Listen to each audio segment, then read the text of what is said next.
അനുഗ്രഹിക്കപ്പെട്ടൊരു ജീവിതം നയിക്കുക എന്നുള്ളത് എല്ലാ മനുഷ്യരുടെയും ഒരു സ്വപ്നമാണ്. ജീവിതത്തിൽ ശപിക്കപ്പെട്ടവരായി ജീവിക്കുന്നവരുണ്ട്, അനുഗ്രഹിക്കപ്പെട്ടവരായി ജീവിക്കുന്നു. നിങ്ങളോട് തന്നെ ചോദിക്കണം, 70, 80, 90 വർഷം മാത്രമുള്ള ഈ ഭൂമിയിലെ വാസത്തിൽ നിങ്ങൾക്ക് അനുഗ്രഹത്തോടെ ജീവിക്കണോ, ശാപം ചുമന്നുകൊണ്ട് ജീവിക്കണോ?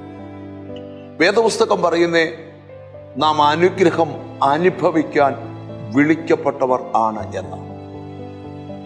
നീ അനുഗ്രഹിക്കപ്പെട്ടവനാണെങ്കിൽ ആരും നിന്നെ ശപിക്കാൻ തീരുമാനിച്ചാലും ആ ശാപം വരെ നിനക്ക് അനുഗ്രഹമായി തീരും.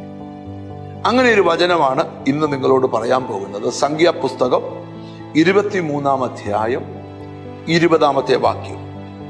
അനുഗ്രഹിക്കാൻ എനിക്ക് കൽപ്പന ലഭിച്ചിരിക്കുന്നു, അവൻ അനുഗ്രഹിച്ചിരിക്കുന്നു, സ്തോത്രം, എനിക്കത് മറിച്ചുകൂടാ. വളരെ നല്ല ഒരു വചനമാണ് നമ്മൾ വായിച്ചു കേട്ടത്.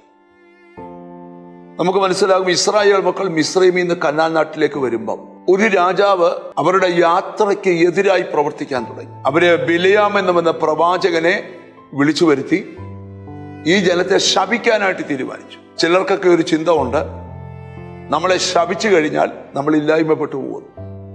രക്ഷിക്കപ്പെട്ടവരോട് ഞാൻ പറയാം, ആര് നമ്മളെ ശപിച്ചാലും, ഒരിക്കല് ശിമയി ദാവീദിനെ ശപിച്ചു. ദാവീദ് പറഞ്ഞു, നീ പറഞ്ഞ ശാപമെല്ലാം എനിക്ക് അനുഗ്രഹമാകട്ടെ. അപ്പൊ നിന്റെ ചുറ്റുപാടുകളിൽ ആരെങ്കിലുമൊക്കെ നിന്നെ ശപിക്കുകയോ ശാപവാക്ക് പറയുകയോ ഫോണിൽ കൂടെ ശപിക്കുകയോ ഒക്കെ ചെയ്താൽ പേടിക്കരുത്. നീ അനുഗ്രഹിക്കപ്പെട്ടവനാണെങ്കിൽ ഒരു ശാപവും നിനക്ക് വലിക്കുകയില്ല. ഇവിടെ ബാരാക്ക് എന്ന് പറയുന്ന രാജാവ് ബിലയാം എന്ന് പറയുന്ന പ്രവാചകനെ വരുത്തി. ബാരാക്ക് പറയുന്നുണ്ട്, എനിക്ക് യുദ്ധം ചെയ്യാൻ ശക്തിയുണ്ട്, പക്ഷെ അതിനേക്കാൾ ശക്തമാണ് പിരാക്കം. അങ്ങനെ പിരാകാനായിട്ട് അവനെ കൊണ്ടുവന്നൊരു പർവ്വത മുകളിൽ കയറി നിർത്തിയപ്പം ബിലയാം പറയുക, ബിലയാം ദൈവത്തിന്റെ പ്രവാചകൻ ആ സമയത്ത് പറയുകയാണ്, എനിക്ക് പ്രാകാനല്ല അനുഗ്രഹിക്കാനാണ് കൽപ്പന ലഭിച്ചിരിക്കുന്നത്. അപ്പൊ ഒരു സന്ദേശം ഇവിടെയുണ്ട്, നീ അനുഗ്രഹിക്കപ്പെട്ടവനാണെങ്കിൽ ദൈവാത്മാവിനാൽ നിയന്ത്രിക്കപ്പെട്ട ഒരു വ്യക്തിക്ക് ഒരിക്കലും നിന്നെ ശപിക്കാൻ പറ്റുകയില്ല. ശപിക്കാൻ തീരുമാനിച്ചാലും അവനെ അനുഗ്രഹിച്ചേ പോത്തു. കാരണം അതിന്റെ താഴത്തെ വാക്യത്തിലുണ്ട്, അവൻ അനുഗ്രഹിച്ചിരിക്കുന്നു. ആരാ? ഈ സ്വന്തം ജനത്തെ ദൈവം അനുഗ്രഹിച്ചിരിക്കുന്നു. അതുകൊണ്ട് വീണ്ടും വീണ്ടും വരെ അനുഗ്രഹിക്കാനാണ് കൽപ്പന.